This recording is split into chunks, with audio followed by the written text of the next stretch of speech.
তুমি অমুক পাওয়ার দেখায় একটা মানুষকে পিটায় মেরে ফেলে দিলা, অমুক পাওয়ার দেখায় একজনের সম্পদ কলমের খোঁচা দিয়ে দখল করে ফেলে দিলা, মনে করলো যে কেউ দেখলো না।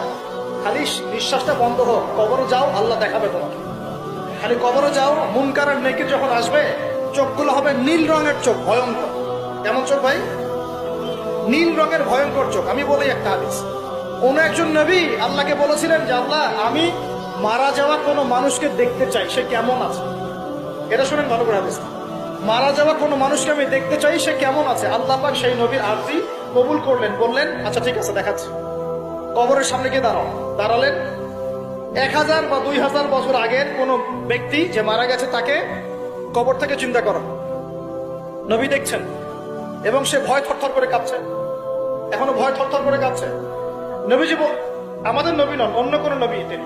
সেই নবী বলছেন যে তুমি ভয়ে কাঁপছো কেন, তুমি